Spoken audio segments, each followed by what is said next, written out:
जय श्री राधे।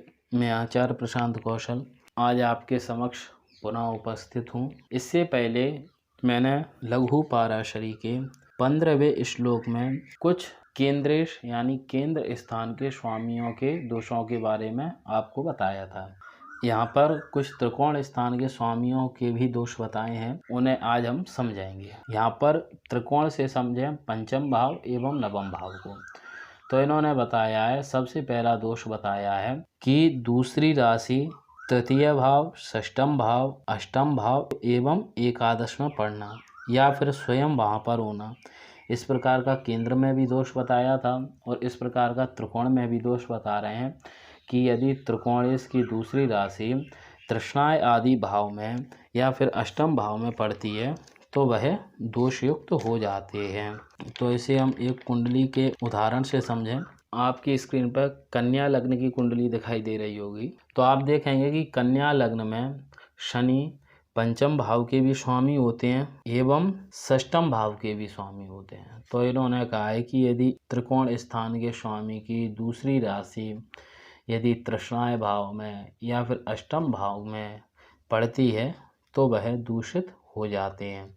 अब आप समझें कि या फिर स्वयं भाव होना, त्रिकोण स्थान के स्वामी यदि तृतीय भाव में जाके स्थित हो जाए, षष्ठम भाव में स्थित हो जाए, अष्टम भाव या एकादश भाव में स्थित हो जाते हैं तो भी उन्हें दूषित माना जाता है। दूसरा दोष बताया है कि ग्रह का नीच होना, यदि त्रिकोण के स्वामी नीच होकर स्थित हो जाएं या फिर सूर्य के साथ में अस्त हो जाएं या फिर शत्रु क्षेत्र में यानी शत्रु ग्रह की राशि में स्थित हो जाएं, इससे भी त्रिकोण स्थान के स्वामी दूषित हो जाते हैं। अब इन्होंने एक बात और स्पष्ट की है, केंद्रेश एवं त्रिकोणेश के स्वामियों की तृतीय भाव, षष्ठम भाव, अष्टम भाव एवं एकादश स्थान में दूसरी राशि तो प्रायः सभी लग्नों में पड़ती ही है।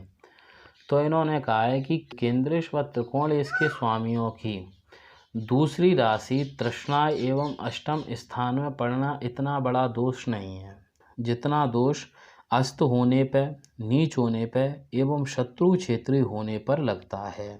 यदि ग्रह नीच अस्त भी हो गया और ग्रह आपस में संबंध करते हैं तो उस स्थिति में अल्प मात्रा में शुभ फल की प्राप्ति होगी।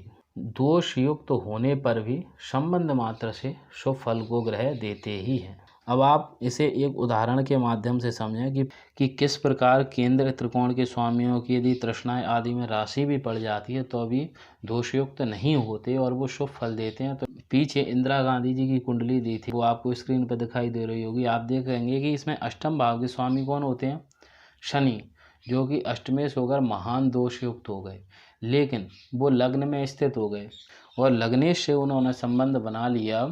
तो लगने से संबंध बनाने मात्र से उनके राजयोग में किसी भी प्रकार की कोई भी कमी नहीं आई। तो यह बात स्पष्ट हो जाती है कि यदि केंद्रेश व त्रिकोणेश के स्वामियों की यदि दूसरी राशि अन्यत्र तृष्णाएं अष्टम में भी पड़ जाती है और यदि वो आपस में संबंध बना लेते हैं तो वह योग फल देते हैं। दूसरा उदाहरण देखें आप, त्रिकोण के स्वामी गुरु होते हैं, उनकी दूसरी राशि षष्ठम स्थान में पड़ी है और षष्ठम स्थान में पढ़ के वो स्थित भी एकादश स्थान में, तो इसलिए भी गुरु ने भी उनको कई प्रकार के शुभ फल आदि दिए और बकरी भी हैं। तो यहाँ पर इस श्लोक में यह बात बिल्कुल स्पष्ट हो गई कि यदि केंद्रेश व त्रिकोणेश के स्वामी आपस में संबंध करते हैं और यदि वो अन्यत्र उनकी तृष्णा या अष्टम भाव में राशि पड़ जाती है और यदि वो आपस में संबंध कर लेते हैं तो वह योग कारक माने जाते हैं एवं योग फल देते भी हैं।